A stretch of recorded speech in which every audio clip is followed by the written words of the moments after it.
All right, now joining us from Charlotte, North Carolina, we got starting quarterback of the Carolina Panthers, leading up to his Week 3 matchup with the New Orleans Saints. Big divisional game. Baker, how you doing, man? Doing good. Doing good. How are you guys? All right, welcome to another episode of the Bobbled Exchange. Here we are with Week 2 recaps. What a week it was. This is unbelievable. We are at Etta in Scottsdale, at the Scottsdale Quarter.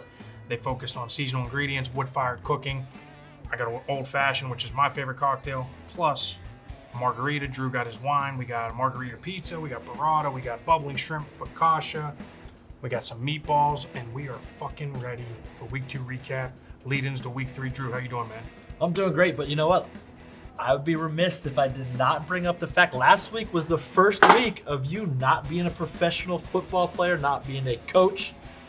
What was that like? I mean, there's a transition that goes. I mean, I went through it kind of in weird times with COVID, all that stuff, right? When you're not part of a team, your Sunday is so used to being revolved around what it is for the buildup of that. It had to be a little bit different. Completely different. I mean, probably a little empty piece, right? But I did get a head start on it, right? The coaching thing kind of got me accustomed to not playing, I guess. This is probably the first time in maybe, 17 years where I haven't been a part of an organized elite team, right? And so it was a little different, but it's fun. It's really cool for me to sit back and be a fan and kind of slow-mo some things and rewind some things and see what teams are doing differently, some different schemes, and just kind of get some different breakdowns and see how teams are approaching the week. But it definitely was different for me. What about you? I mean, do you feel any different? You know what? I feel like this anxiety, like I'm balled up, and it's like as it grows closer, right? I turn on, Sunday NFL Countdown with the relationships of Matt Hasselbeck and you've got Sam Ponder on it. I think they do such a good job there, right? But it's like this build, and once you become a fan, once you make that transition, right? It's like all of a sudden, us on the West Coast, those 10 o'clock games come and you're just sitting there and you feel like your head's about to explode because, again, we have these relationships and you're watching different guys that I don't root for teams, I root for players, I root for guys. And so you want to see your guys do well because you know their livelihood depends on that, right? And so when you go through that and you're so accustomed to having this hyper focus of, yeah, you care about guys on other teams, but when you're on that specific team, you're only worried about that build, especially when you've got to try and go on the road and win. We had a really good recap of two different teams that came back from what seemed like insurmountable leads in the fourth quarter and the second half. The Arizona Cardinals here, our hometown team, did a tremendous job. Tua did a great job. We have to tip our cap to him, what they were able to accomplish. And the Jets, big one. All three on the road, too. Yeah. All three on the road, which is huge. And let me also fucking say, is there a better feeling than getting back on a plane, not only after a win, but after a huge comeback win on the road? Is there a better feeling? There's nothing. I mean, again, you build throughout the course of the week, and you start building. That build starts as soon as that previous game is over with, right? So Monday's that slow of, okay, you try to bury the film and you move on. Tuesday, you get your body right. You start getting ahead of the film. I always try to stay ahead of the film as a quarterback and get ahead of the install, too, so you knew it was coming. It's a slow build, and then when you get there on Sundays and you get to go on the road and try and win because it's a hostile environment no matter where you go. It's a tough place to play. Communication's of the utmost importance. It is a test every week. And when you get on that plane and you sit in your seat and you grab your glass of wine and you sit back and just exhale and say, hey, cheers. You used to bring the party to the plane. You used to bring the party. Well, I took that role very serious, right? Mine and Carson's relationship was built on wine. I mean, we would take one of the younger guys in the quarterback room, and their sole responsibility was to make sure that they got the ice for the wine because we like to drink it at a little bit cooler of a temperature, right? Mm-hmm. And so we would get on there, and you'd see the backup quarterbacks for the third string. They would be carrying bags of what seemed like bags of ice for people. Inside was bottles of wine trying to bring it down to temperature. I loved it. I mean, same thing. I used to pack a bottle of whiskey or tequila or whatever drink of choice that I wanted on the planes. But most of the time it was whiskey. I couldn't wait after a big win to get on the plane, crack it open, pour a couple fingers, and get after it on the plane a little bit. You got to unwind, right? That's how you have to reload so quickly. Yeah. So that flight home is when it starts right then, right? Yep. You've got to be able to do that, and it also builds camaraderie. You play cards on the flight. You do different things.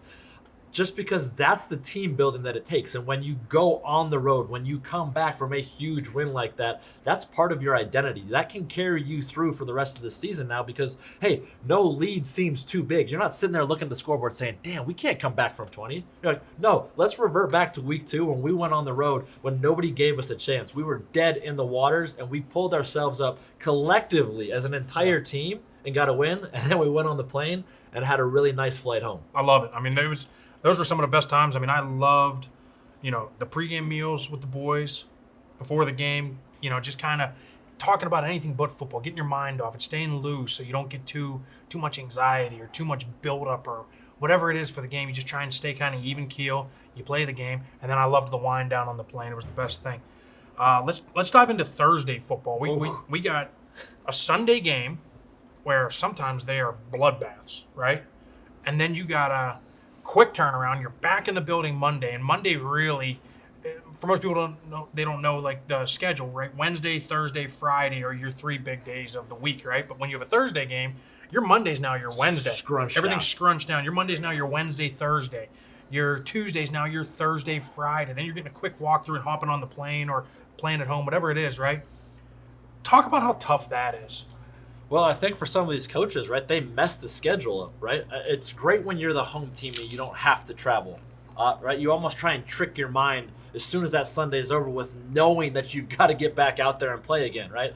Of the 17 games that I started, and I think a handful of them, at least 2 or 3 were on Thursday night. So there is a quick turnaround that goes because the install's got to be more concise. It's got to be a more concerted effort when you're doing that. You're doing more walkthroughs. You don't get the pleasure of getting out there, getting full speed reps, doing all these things. And I also think the Thursday night games early in the season when your body's still getting acclimated, right? Uh-huh. We can go back and revert back to preseason, how nobody really placed a huge emphasis on that. Your body's not ready to go play 70, 80 plays and then turn around 4 days later. I mean, guys have alluded to it and talked about it, right? It's like getting in a car crash over and over and over and over again. And then 4 days later, you go out and do it again. But there's that little carrot that gets dangled out there by coaches. Hey, you win this Thursday night game, you got Friday, you got Saturday, you got Sunday. See you Monday, right? There's so much added incentive to winning a Thursday best. night game. Oh. And there's also, it's an absolute fucking nightmare if you lose that Thursday because now you're in on Friday. It ruins your weekend plans. Plus, now you got to think about it. Friday, you sulk it, Saturday, yeah. Sunday. You probably revisit it a little bit on Monday. Get your Tuesday off, and then you're still sulking your wounds for 6 days, right? And so it's or losing going to the bye, right? Or that losing happened going to to me when we went to London the year Carson shattered his forearm. Mm-hmm. I mean, his bone was literally coming out of his elbow, and he's like, "Oh, I think I can take a snap still." acting normal. And I was like, "That's not no. I you're think you're done, bud. I think you're done. And I talked about it a little bit, right? When you are really close with somebody and you know that they're done, you got to go out there and play. It's really hard. But to play as poorly as I did, right, that just took the air out of the whole team. And you try to build guys back up. But everybody knew what was at stake there. And we were playing against a really good Rams team that got after us. Mm-hmm. You go all the way. You fly back to America. And you're sitting there and you have a whole week to think about it. That was one of the worst weeks of my professional career because, again, you lose going into the bye. You lose a Thursday night game. You have nothing but idle time. When you lose a Sunday night game and you got to get right back to it, it's a whole different mindset. We can compartmentalize so well. But when you have time to sit there and collect your thoughts and overanalyze and over-talk about what happened or what went wrong, it sucks. Let me touch one more thing on this Thursday, but I will say I always felt really good about the Thursday night games for a couple reasons. One, I felt like we simplified the game plan. Mm-hmm. Everything was simplified, and so you knew you had your handful of runs, your handful of concepts in the passing game, protection-wise, and that's what we were going to just lean on because we didn't have all the time to do the installs. Two, you get the walkthroughs all week, so your body does get a chance to recover, albeit not as much, right? But it gets enough time to recover where you can still feel good enough on Thursday, and then adrenaline takes over from there. It's the but best also, drug. it's the best drug ever. But also, when you slow things down in practice, you can work on techniques. I would always really focus in my walkthroughs on getting hand placement right, my footwork right. And if you do that, I think you get a lot out of it. So many teams emphasize when you have the pads on about winning the drill. And when you win the drill, a lot of times what gets lost in translation is your technique goes to fucking shit. in every position, right? You're just trying to win the drill. You're trying to beat the defense on this particular thing. So I felt like the Thursdays, when you slow it down with the walkthroughs, I felt like they were huge. But, it is. It's better to have the Thursday games early in the season than it is later, I think, for a multitude of reasons. I feel like there's a happy medium, right? Like you want your body to get acclimated because you're not recovering as quickly as possible. But knowing that it's on the schedule and you kind of circle that and do that, it's a different thing. But you touched on something, right? The scheme changes. The scheme slows down because you try to do that, which is a good segue into our next point. Pro Football Focus has become the end-all, be-all for not only quarterback scheme or, as it relates to how they grade things, but the offensive line. I remember when it became prevalent and getting on a plane and all of the offensive linemen are sitting there checking their Pro Football Focus rating. What are your thoughts on that? Because again, scheme matters and everybody does things a little bit differently. For these guys to be making educated guesses on it, do they miss the mark? Are they good? Is it accurate? Is it just something because they're filling a place that people just want more information? They want more content? Because I've got my thoughts on quarterback, but I would love to hear yours as far as the offensive line is concerned. Yeah, so I think we're in a day and age now where information is prevalent in all cases. Fans want it. Media outlets want, everybody wants it, right? And so when you look at these Pro Football Focus gradings, who's grading it? No fucking idea. It could be your local bartender. It could be whoever that somehow... Some analytics guy that's way smart. He didn't go to Penn State or Michigan State. I can promise you that. Yeah, way smarter than us. But West Virginia. Does he know the scheme? Does he know exactly what they're trying to do? No. There's so many nuances when in terms of game plan. Like you may have a base concept, but now for this week, instead of us sliding to this guy, now Demario Davis is a fucking game wrecker. We are going to put the emphasis on him, and now the protection goes to him, and now the back has somebody else. Whatever it is, right? There's so many different nuances that you have no clue what's going into the game plan. So how are you grading it? How are you grading it? So that's where I have my biggest issue with that. You don't know how, like, who's grading it and how they're grading it, because they don't have a single clue as to what your meetings were during the week. I don't know what your thoughts are. Yeah, well, I mean, if you even look back to week one, right, and it seems like an eternity ago now at this point, but Josh Allen got the highest rating Pro Football Focus, right? They went on the road. They won a great football game. He throws 2 interceptions. He had a 91.5 rating, right? Patrick Mahomes, who I had to watch that game, I had to sit through that game, throws 5 touchdown passes, right? Goes 30 for 39, 360 yards, 22 passing first downs, 0 interceptions. Yet he is the 8th best quarterback that week. I don't understand how it is. Again, Patrick Mahomes not sitting there worrying about this. And a lot of people that are in that position, these coaches, these players, besides offensive linemen that I were around that day that were so focused on that, right? Because that's the only barometer. Yeah. We have tangible stats for these quarterbacks to sit there and dissect how they played. You can't tell me there was 7 other better quarterbacks in the NFL week 1 than Patrick Mahomes after those stats that he posted. So, well, and I think, I'm speaking specifically only on offensive linemen, but most of these teams subscribe to Pro Football Focus. GMs are looking at these grades. Oh, yeah. So is that affecting contracts? Is that affecting negotiations? Is that affecting the way coaches are viewing you? Coaches are also getting it and looking at it and saying, oh, well, it says so-and-so was only giving up 3 pressures. Meanwhile, I'm watching the tape. He's giving up fucking 10.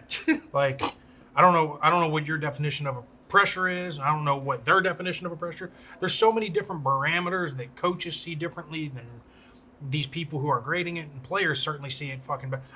Me as a player, and I think almost every fucking player on earth would agree, it comes down to winning or losing. Yep. There's some fucking guys whose technique was maybe not the best. One guy in particular, Marshall Yonda, in my opinion, is the best guard of this generation.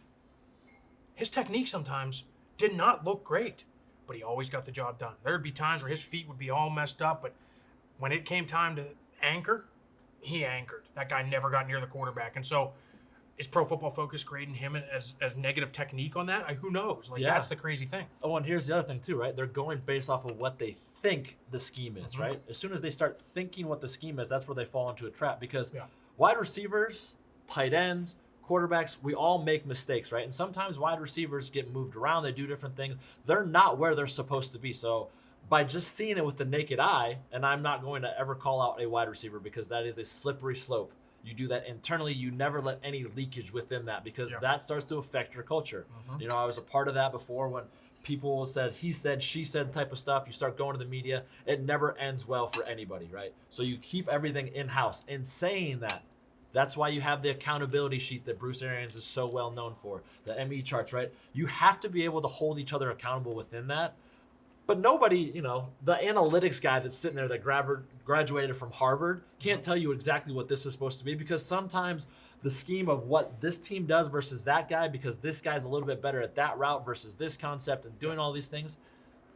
Yes, there is a blanket of continuity because everybody runs similar concepts, but how they get there, when they're supposed to be there, all of those things play into it. And again, I think it's great conceptually, but there's no way week in and week out that you can hold this in a high regard and say this is the gold standard for which we are grading every single position in the NFL. Couldn't agree more. Let's move into the backup plan. One of our favorite segments, and now that we are 2 weeks in, injuries are going to start to occur. Situations are going to start to happen where now these backups are going to start to be counted on more and more and more. First guy let's talk about, Dan Campbell. Unbelievable speech at the end of the game. They get a big win. They're favored for the first time. They went out and put it on them. I mean, they went out and put it on Washington early and often, and every time Washington tried to show a little sign of life, they pulled away again. Every single person on that team is a part of that win and plays a major part in that win. You have tackle Dan Skipper. Great name. Unbelievable name. Focused a little bit on Hard Knocks towards the end. They showed him and they signed him back to the practice squad. Must have got elevated, whatever it was, right? Here he is getting a start in week 2, playing the whole game. And Coach Campbell, he grabbed the whole locker room. He got the whole locker room's attention. The whole locker room buys in. They must love this guy, right? He's a locker room guy. He's a glue guy, which you can't say enough about those guys. GMs sometimes don't get that pulse. That pulse is known in that locker room. And he clearly is a locker room favorite. Calls him out. Does an unbelievable job. And you could see the emotion just pouring out of him. And you got to love seeing that out of a backup, right? Oh, man. I mean, the guy signed 20 contracts, he said. I mean, 20. And to your point, when they pan to him and you see that emotion that he's overcome with, right? Yeah. That's the beauty of the sport. That's the beauty of playing for the person next to you. I mean, that's the beauty of why you want to be able to answer the bell and be a part of that backup plan, because when you are that backup plan, when you are that answer, that's how you sustain your career in this league. When you do stuff like that and you go out there and you play, and again, you just love to see that the culture is shifting in Detroit because of Dan Campbell, because of Dan Skipper, and guys like that are buying in to what they're all about. I mean, it's remarkable, and that is what allowed them and propelled them to a win. Because like you said, every time they got a little bit closer, guys didn't blink. They didn't waver. They showed that grit that Dan talked about on Hard Knocks.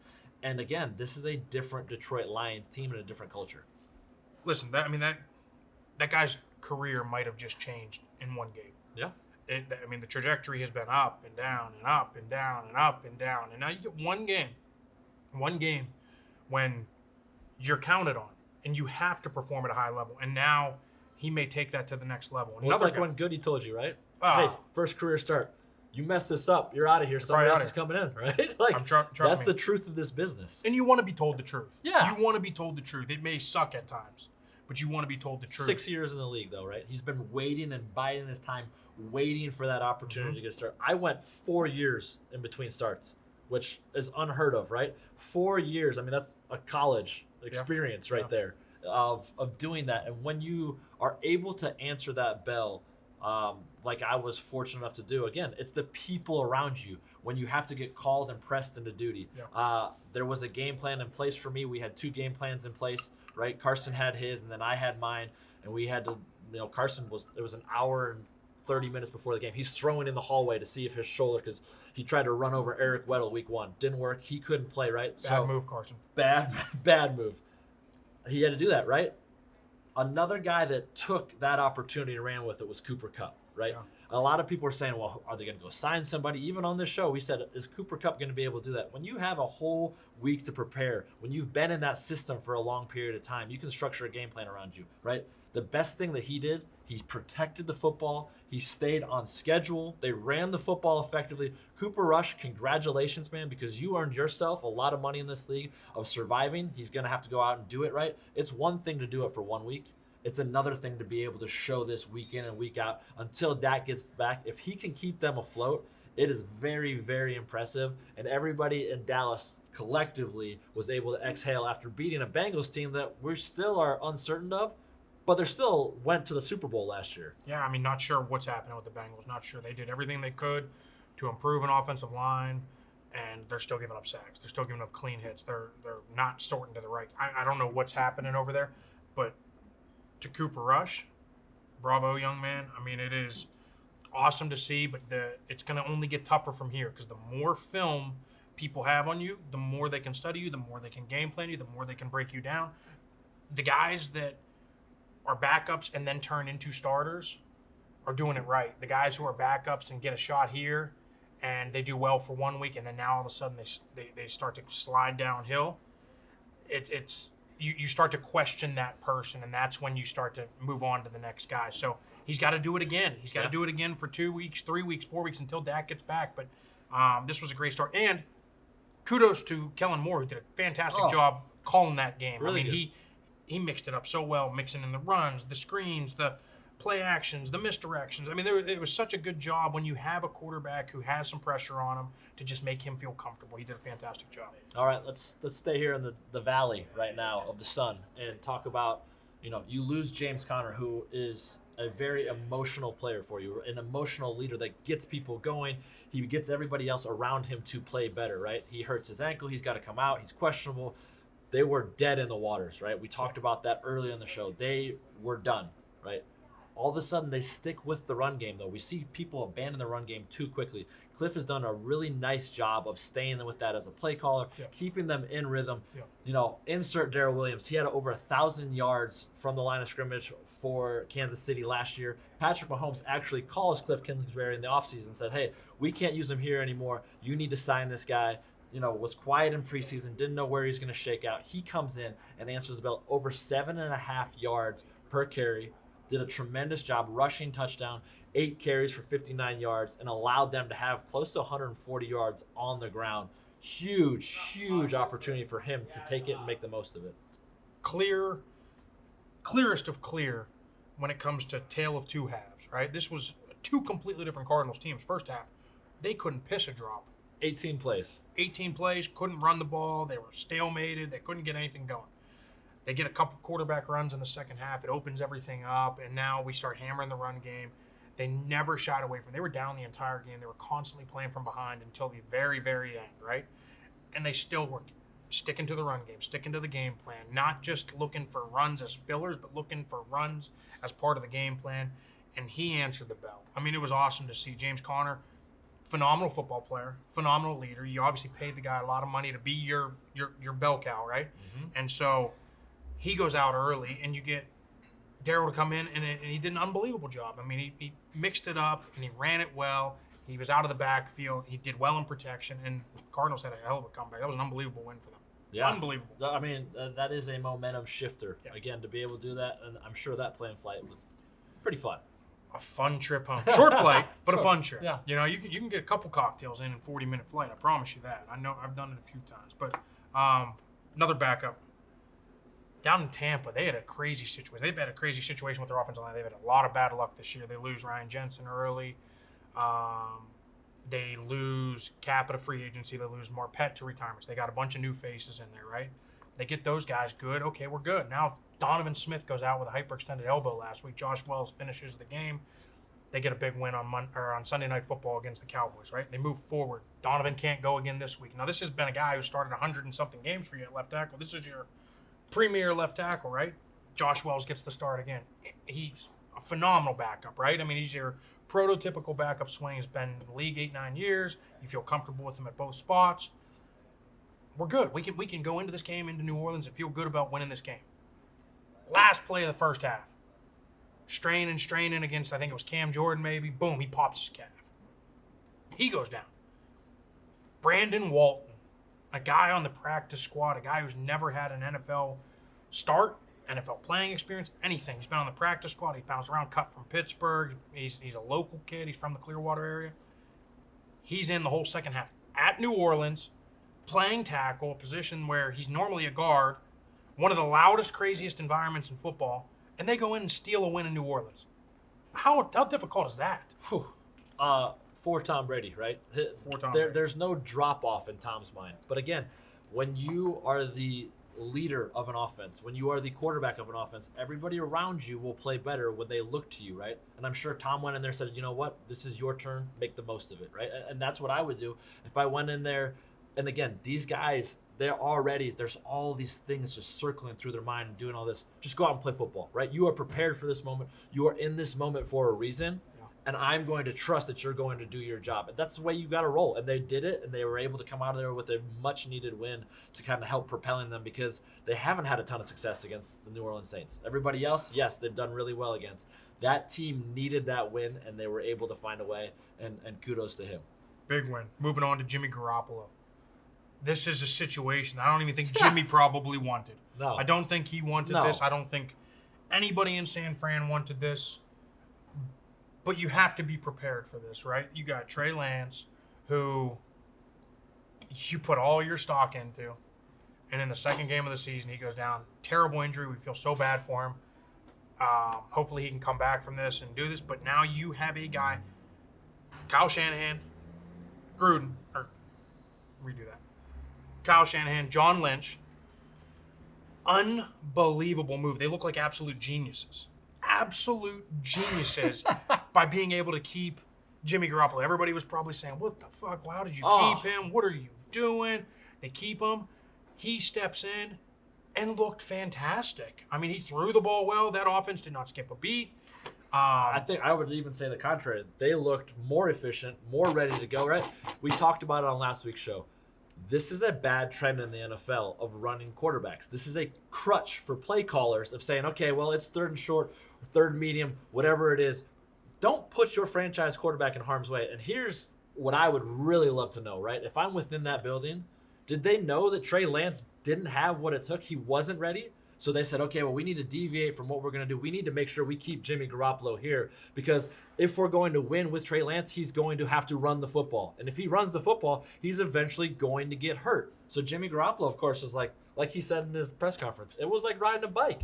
He's already got continuity. He already knows everybody. When he steps in that huddle, everybody else is like, oh, we can go win this game. Jimmy's here, right? Jimmy's already been here. He's done that. He's had a ton of success in his whole tenure there, right? Yeah. So for him to be able to step in, and again, awful, awful timing for Trey Lance. You hate to see that. Yeah. You hate for somebody that, again, he's only going to get better with reps. He's got to be in the fire. He's got to be able to make adjustments. You're going to learn through some growing pains. And now he's going to have 3 years without football, essentially. Exactly. You took the words right out of my mouth. We're on the same page right there. Yeah. That was really nice.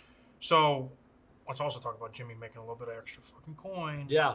$250K per games that he plays, 25% or more of snaps, plus an extra $100K with every win. This guy's got a chance to make an extra $6 million-ish. He gave up a lot, but he's also has the potential to get more back, right? There's that happy medium when you make a decision and you don't have to change anything from a player's standpoint. You're comfortable, you live there, you understand, you have all the pieces in place, right? You just want to be around that team, and then this opportunity comes. You have the potential to go out and earn back some of that money. So really beneficial for both sides. You love to see contracts like this. I had that also in my contract when I was here as a backup, right? Every start that I made when we won, I got an extra $100,000. So there is that added incentive in the back of your mind when you're sitting there saying, oh, man, we won the game. It's not the driving force. But when you do win that game, it's like, oh, man, I wasn't counting on that. That's a cherry on top. So congrats to Jimmy. That team all of a sudden becomes a much bigger threat, in my opinion, for the NFC West, for the NFC in its entirety, because they're going to be able to now sit there and say, we can do everything we wanted to do before, and Jimmy Garoppolo can take us wherever we need to go. Sucks saying it. You hate to see Trey Lance lose, but that team got better immediately. They may have gotten there with Trey playing through and getting better as he rolls, but you get a guy right now who's already fucking better. He's ready to make that move, and they are contenders immediately. Let's move into some quotes, huh? Oh, I mean, Between the Lines was pretty good this week. Yeah, we got some good ones. I like where it's headed, and we're only going to get more material. Just like there's going to be more prevalent backup plans that need to be put in place, there's going to be teams that as soon as they get responded to, especially when a game's done, right, you start to see some of these post-game quotes, and guys will say stuff. Vulnerable. Oh, Extremely vulnerable. Yes. 10 minutes after the game, you got it. all the emotions rolling. It's like that Marvin Lewis video that everybody thinks about, right? Because the PR in the NFL will play a video, and Marvin Lewis says, well, take 10 minutes, collect your thoughts, think about what you want to say, and make sure. You can't take it back. Yep, and make sure that you like what you said a week later. Yeah. So that's exactly what happens. Because, I mean, that media cannot wait the minute that 10 minutes is up. They are fucking vultures, especially where you're at. Rolling. Depending on where you're at, it can be really, really harsh. Oh, yeah, and they're going to ask the tough questions. And if you're pissed off and you're in the wrong state of mind, you're going to say something that's going to get some clicks. Oh, yeah. Well, I mean, look at Indianapolis, right? After that performance, Frank Wright said that performance was pathetic. So what does the media do? They probably went right to Matt Ryan and said, hey, your head coach said that performance was pathetic.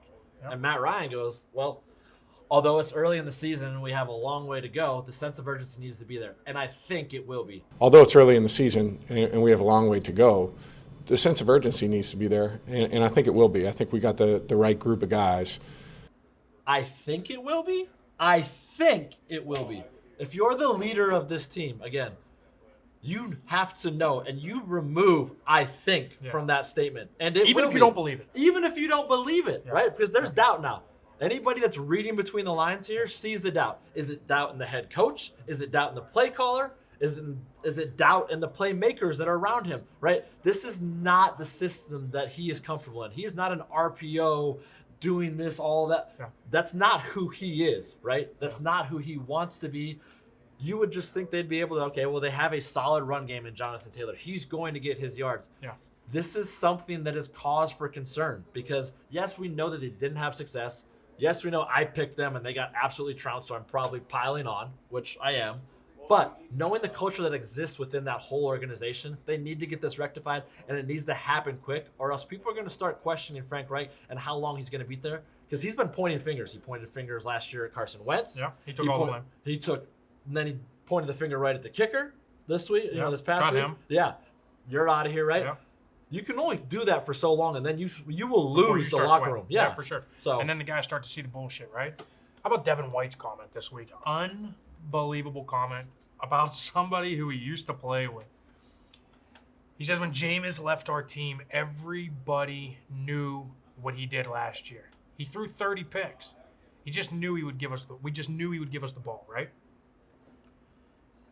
It's an unbelievable comment because I felt the same way. Once that game was close and Tom tied it up with the touchdown down the right sideline, I said, man, here we go. Jameis is going to give him one. He's going to give him one. And I don't know if I'm the only person thinking that. Obviously, that locker room felt that. But, I mean, just the casual fan anymore, that was my instant reaction. I said, man, he's going to throw it to him. He's going to throw it to him, and they're going to be ready.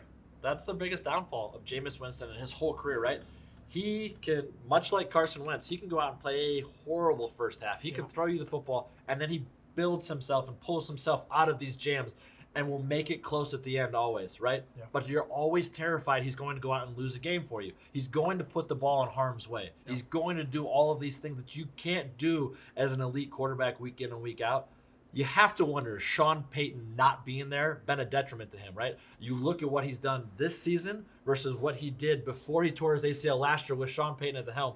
It was a completely different Jameis. It was a different mindset. He's quirky. He says all these weird off-the-wall things, right? But he was playing within the confines of that offense. Yesterday, the week before, that's the old Jameis from Tampa. And again, you can't survive for too long in this league when you are continually turning the ball over. And mind you, there's some gamesmanship there because they got to play him again. You know, they're in the division. They're going to come back. This quote will come back up as soon as they play him again. And it's already probably lurking in the back of Jameis's mind anyways. Can't wait for that game. Oh, it's going to be great. Can't wait for that game. How about Mike Tomlin?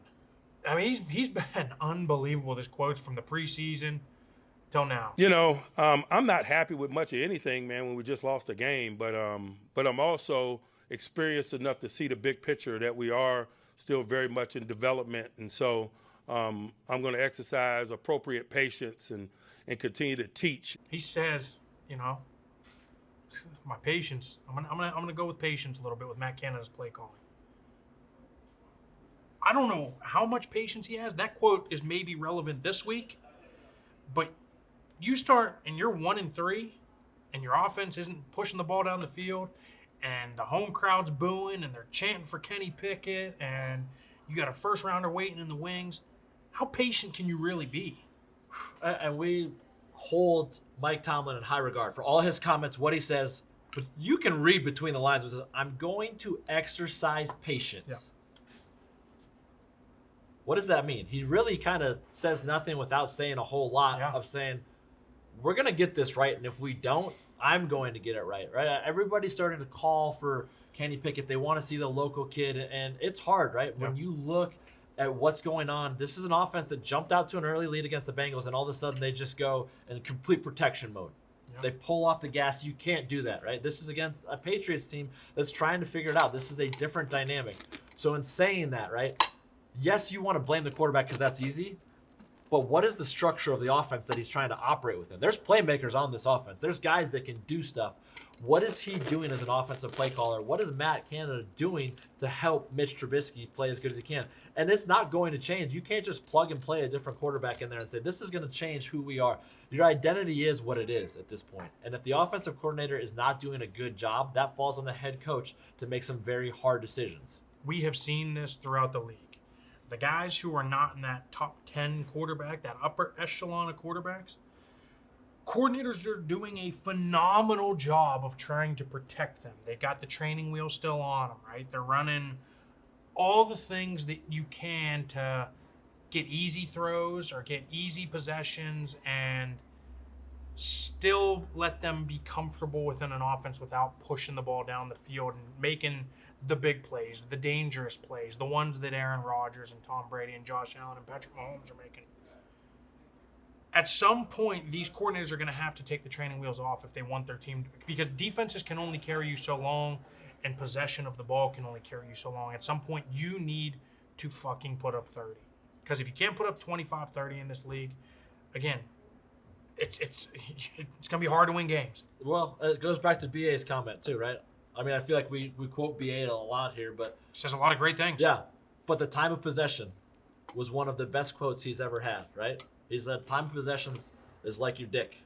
It's not how long you hold it for, it's what you do with it, right? I mean, he was very candid about saying that, and that's what he believes. You know, he keeps that one in-house, but I'm sure that's been recycled around, so we're not letting the cat out of the bag with that. You have to be able to put up points, and you try to go in this state of, okay, well, I just don't want to lose the game in the first half. Mitch Trubisky can win you football games, but you have to give him an opportunity to do that. You have to give him the plays to do that. You have to put him in a situation to be successful. So, you know what?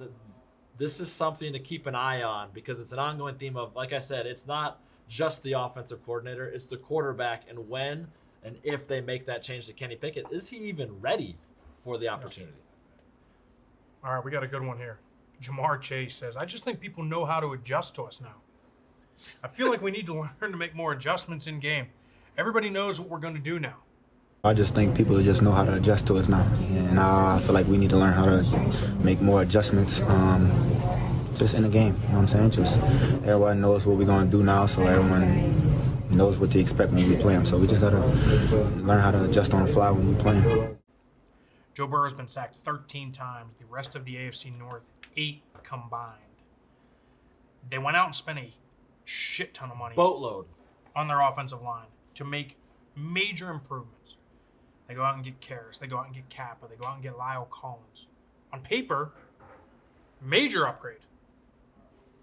Whatever's happening scheme-wise, personnel-wise, whatever's going on in there, it's just not working right now. And so he's clearly calling out the coaching staff. He's clearly frustrated at what's going on, and that's the whole point. You're 0-2 now, and now the frustration starts to leak. That's where these quotes start to come in, right? And so how do you take that? How does Cincinnati become better? How does that team improve upon what they're doing without being so predictable as he's saying? Well, it also doesn't help. You know, last week you call out Diggs and said, yeah, he's pretty good sometimes. Other times he's not good and he freelances, right? So he had to go out and have a good game. He did not have a good game. So what is the easiest thing to do? You throw the coaches right under the bus. You say all these things. Again, is it a Super Bowl hangover? Is it all of these things? Or have they just kind of figured out this is what we need to do? Or they're just getting after the quarterback, right? To your point, 13 sacks in 2 games? Yeah. Joe Burrow will not have a long career. Let's also say this. I always say this every time I've had a bad game. Like, every time I've ever had a bad game, it's like, motherfucker, they get paid too. Yeah. They get fucking paid too, and they're damn good over there. They played the Pittsburgh Steelers, and they played the Dallas Cowboys. Two of the better pass rushing D lines in the league. They played them with T.J. Watt, by the way, right? Yeah, with elite guys. Yeah. All that being said, you still need to see Zach Taylor make adjustments. Sure. He's got to be able to make adjustments, and you wonder again, this head coach, play calling guy that never called plays before he got to Cincinnati, that kind of worked itself out, and they fell into a perfect situation last year. Again, this league is a copycat league. Somebody that figures out if you have some deficiency, they're going to try and exploit that deficiency. And until you solve it, until you nip it in the butt, it's going to keep rearing its ugly head every single week. Right now, sacks are a huge problem. So they've got to be able to kind of figure out, yes, we want to push the ball down the field. Yes, we want to get big plays. How can we do this in a way that doesn't put Joe Burrow in a position to take this many hits? Because 17 games of this is not going to work. All right, now joining us from Charlotte, North Carolina, we got starting quarterback of the Carolina Panthers, leading up to his week 3 matchup with the New Orleans Saints. Big divisional game. Baker, how you doing, man? Doing good. How are you guys? What do you think? 2 tough losses, right? You've come back, tied the games, and then ultimately end up losing on last-second field goals, essentially, right? So Yeah. Moving into week 3, we got divisional game, a little bit more juice. There's always more juice for a divisional game. What kind of approach are you guys taking into this week? To be honest with you, we just haven't made the plays to win. Haven't put ourselves in a good enough position to where it's not, put the games away. We have to execute. You look back at the film and we continue to just make stupid little mistakes that are catching up to us at the end of the game. So for us, mentality wise, we're gonna have to obviously get to know this divisional opponent. For me, Dennis Allen creates his own sets of pressures and complications. So just get to know them. But then I think the most important thing this week is for us to just do our job at the highest level. There's no MAs, make every play when we have our shots called and just eliminate the negative ones. Cause that's what's coming back to bite us in the end. I mean, but really, if you look at it, right, you try to draw strengths from different things, but you lost 2 games by 5 points. That's what this league's about, right? Yeah. If you win those games and you feel better about it. I also think that people don't understand how hard it is to be with a new organization from your standpoint, to be with a new play caller, right? You guys are still figuring each other out. It wasn't like you had the luxury of a full off season, and that's not excuses. That's just the fact of the matter. And the teams that are trying to figure it out now and don't panic, like that's so important. And I think your mentality of how you go about it is going to permeate throughout that locker room, and people are still getting to know you, let alone know Ben McAdoo and the X's and O's and the play call. It's hard to go on the road and win in this league. And you guys were in that football game. You could have won that football game. Do you take any solace in those type of things, those small victories, or at this point, is it just strictly, hey, we have to win and we have to win now? There's trying to draw a fine line of like, okay, there are the plays. We are that close. And so that's the positive attitude that we're trying to keep. But at the same time, you just got to make them. I think our guys have been so uptight that to be able to win those close games, you just have to make the normal plays. And we just haven't done that. So it's, finding the positive of that we are right there. Like you said, it's 5 points in total of 2 games. So we're not that far off. We really aren't. But there's like simple missed assignments and errors that, we just have to fix. And so for me, that's like, get to know your opponent this week, but then also just be extremely critical of our guys about like them just doing everything right during the week of practice and talking through it if we're seeing different looks. But there is learning pains, and we knew that was going to happen. So like you said, winning would obviously alleviate all those pains, but it's at a point now where we're just like, okay, we're waiting for it to click.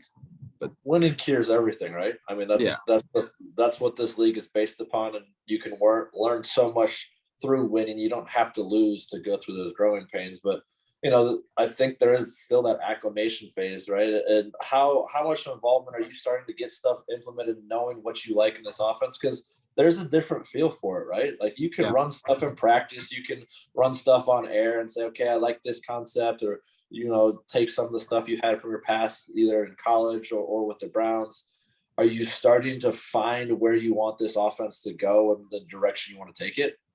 Yeah, and that's definitely been the biggest part is we have a ton of plays in each week, and so just trying to narrow it down for Ben McAdoo is like which ones I really want to call when it comes down to it. When it's the third down that we have to have it, but yeah, I'm starting to get a feel of how he's calling the games, and he's likewise for how he's expecting me to do it. So it's coming along. I'm really not worried about it by any means. 0-2 is not the start we wanted, but when we click on offense, it's going to click pretty well, and we're right there. So just continuing to try different things out, and that's the great part that I do appreciate about McAdoo is he allows me in practice to try different things out and talk through it, and just he'll trust me when it comes down to it. Hey, Christian had a nice run. I mean, it was, I think, a 49-yard run maybe in this past week.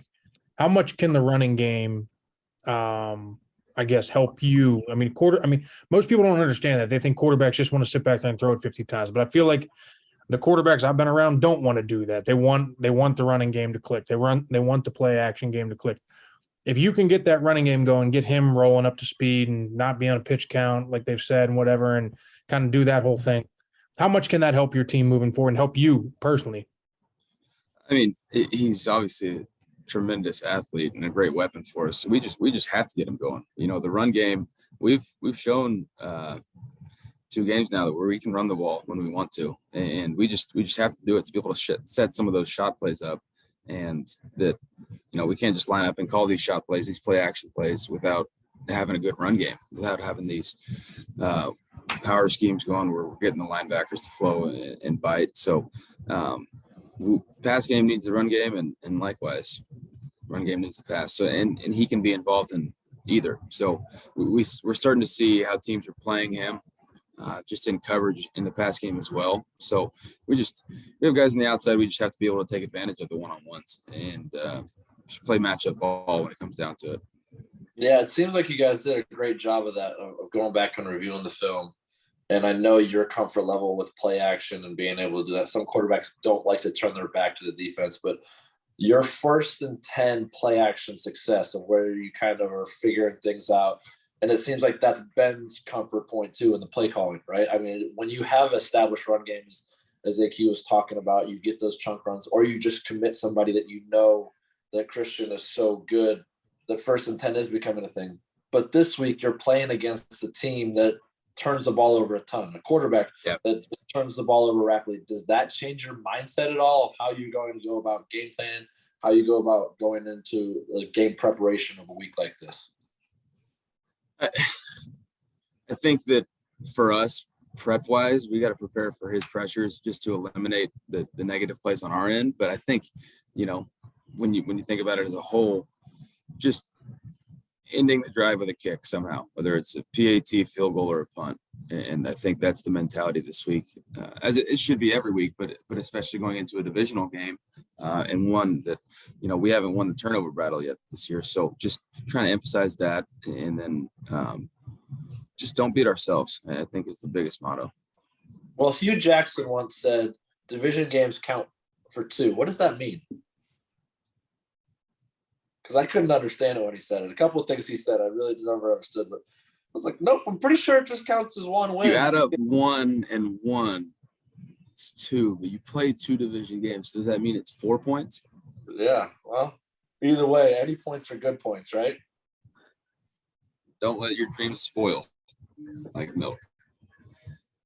Yeah, I mean, it's divisional games definitely mean more. There's no question about it, right? I don't think they're more points, but they're definitely worth a little more. There's definitely a little bit more added juice. Your first taste of the NFC South, really, right? I mean, you've had 2 non-divisional games to start off the season. They are different. I mean, this game's more physical. I mean, I've played against New Orleans twice a year and seen them as a coach. Coached against them for 7 months. It's they definitely bring something. They got a great defense. They do a great third down package.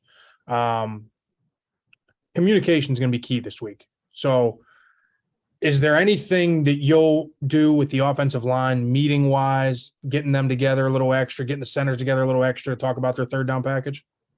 Yeah, we definitely will. That's something that we started to do last week, just playing Wink Martindale's defense, just to for the same thing, especially on an away trip, being on the same page when it comes to either signals or just starting points. So that's definitely an emphasis for us this week. When we, you go into what we've been talking about is, taking care of the ball and making sure we don't have any disastrous plays. And then it starts right there with the protection and those packages that they do bring that have so much trouble. Yeah, it's interesting because they're one of the few teams that are pretty vanilla on first and second down, and then third down you're getting a different look every time. You don't know where the pressure's coming from. It's that 3-down stuff. Demario Davis walked up, somebody else walked up, somebody else coming.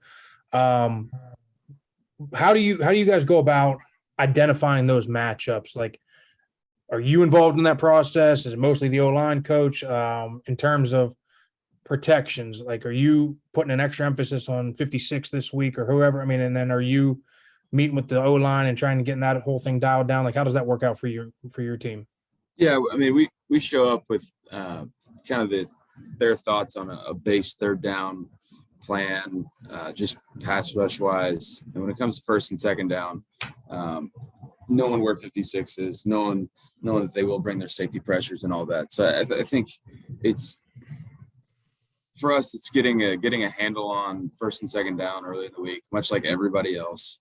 And then when it comes down to it, just emphasis after practice on Wednesday and before you go into it on Thursday, just having a really, really good idea of where you want to start your third down pressure packages. Like, the idea is to where everybody's on the same page. So then if you have any issues in practice, you can go back and fix it and say, hey, this is our final look. This is what we want to do with it. Let's go from there. But it's nothing set in stone, which is what I do appreciate here. Everybody's open to ideas of, let's just do what works and what makes the most sense. It's not overcomplicated. So yeah, they give us a starting point and then we can adjust from there. I think one thing that I've actually never really asked you about, but your hat game is pretty strong, Baker. Yeah. What is that hat right there? Because sometimes, I love it. AQ's not really a hat guy or a fashion guy by any means. He wears the same pair of black Crocs. He's got multiple pair. Well, watch. I don't know how the half. That he stays in a dry fit shirt, guaranteed. Well, actually, that's the same dry fit he had on yesterday. I was trying to make the interview look the same. Oh, the memo. Sorry. No, this is a hat. There's a musician named Mike. It's his brand.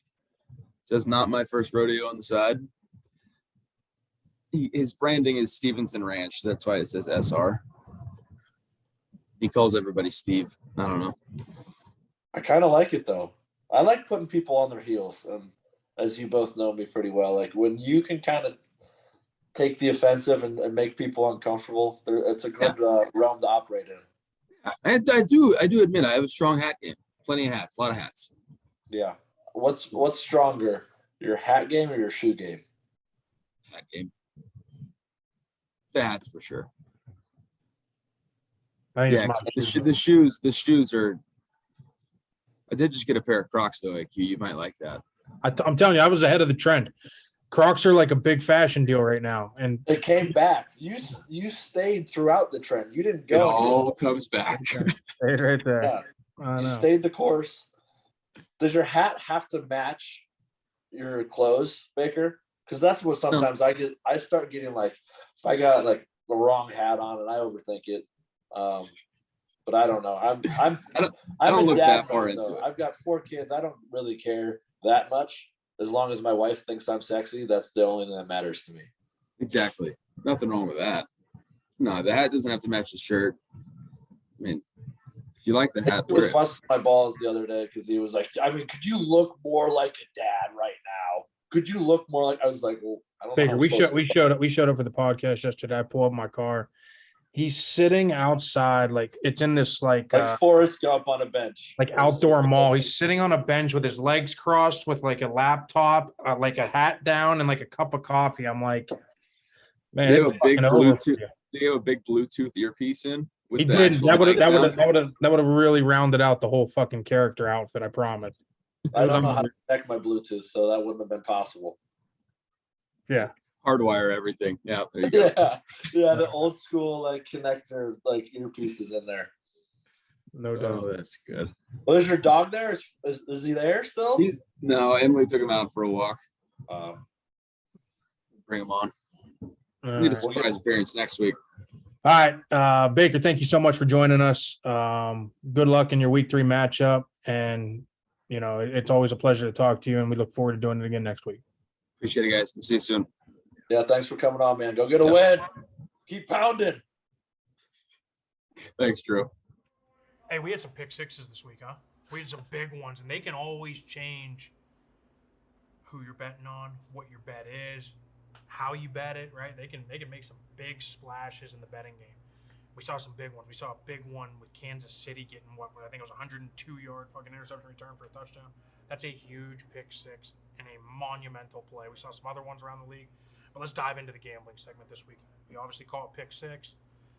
I'm going to hit my 3. You're going to hit your 3. We got to get better. I only hit 1 this week. Hit 2 last week. So I'm running 50% right now. But I got more film to work with now. I'm not just betting on preconceived thoughts, preseason thoughts, who we think is going to be great. Sometimes doesn't always fucking play out. So my first one this week, we got the Baltimore Ravens -3 at New England. I don't think New England's very good. No.